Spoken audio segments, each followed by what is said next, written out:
மல்லி இலை நல்லா க்ளீன் பண்ணி எடுத்தாச்சுங்க. இதை வந்து இப்போ மிக்சியில் அரைச்சி எடுத்துக்கலாம். கடையில் வந்து மல்லி இலை வாங்கினோன்னா அதில் வந்து ஒரு தேவையில்லாத செடி ஒன்று அதே மாதிரி இருக்குங்க.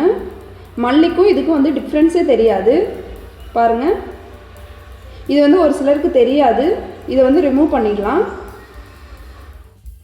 இப்போ அரைக்கிறதுக்கு வந்து மல்லி இலை சேர்த்தாச்சுங்க. இது கூட காரத்துக்கு நமக்கு தேவையான அளவுக்கு பச்சை மிளகாய் சேர்த்துக்கலாம்.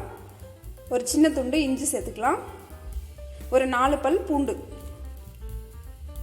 இது கூடவே ஃப்ளேவருக்காக புதினா கொஞ்சம் சேர்த்துக்கலாங்க, சும்மா கொஞ்சமாக. இப்போ இது எல்லாமே நல்லா அரைச்சி எடுத்துக்கலாம். லைட்டாக தண்ணி சேர்த்து நல்லா அரைச்சாச்சு. இப்போ தாளிச்சு விட்டுடலாம்.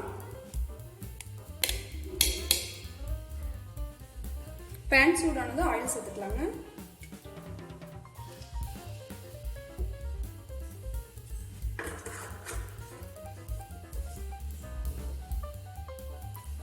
ஆயில் நல்லா சூடானது கடுகு வந்து சேர்த்துக்கலாம்.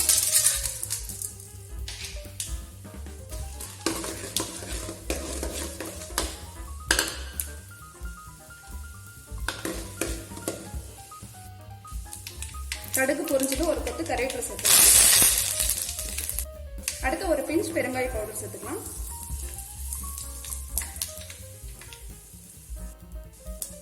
இதுல வந்து வேர்க்கடலை சேர்த்துக்கலாம்.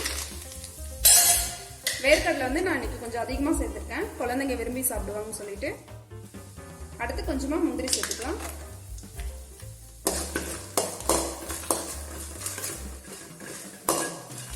இது நல்லா கோல்டன் ப்ரௌனா வரட்டும். 2 வரமிளகாய் சேர்த்துக்கலாங்க. இதுலயே வந்து வெங்காயம் தேவைன்னா சேர்த்துக்கலாங்க, அப்படி இல்லைன்னா வந்து நம்ம அப்படியே பேஸ்ட் பண்ணிக்கலாம். இப்ப அரைச்சு வச்சிருக்க பேஸ்ட் சேர்த்துடலாம்.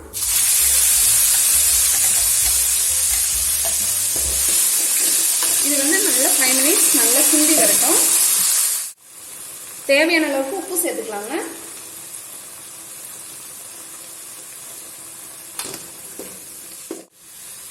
மல்லியோட பச்சை வாசம் போனதும் நான் வந்து 1 கப் ரைஸ் எடுத்து வச்சிருக்கேங்க. இதை கொட்டி நல்லா மிக்ஸ் பண்ணிக்கலாம்.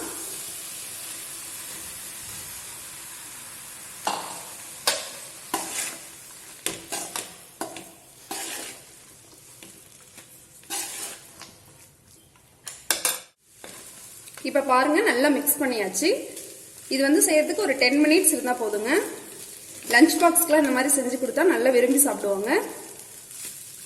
இப்போ ஆஃப் பண்ணிடலாம்.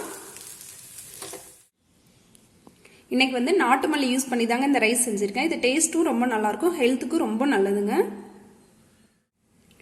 இன்னைக்கு நான் செஞ்ச இந்த கொத்தமல்லி சாதம் வந்து உங்களுக்கு பிடிச்சிருந்தா இந்த வீடியோஸ்க்கு மறக்காம லைக் பண்ணிட்டு உங்க ஃப்ரெண்ட்ஸ்க்கும் ஷேர் பண்ணிடுங்க. தேங்க்யூ.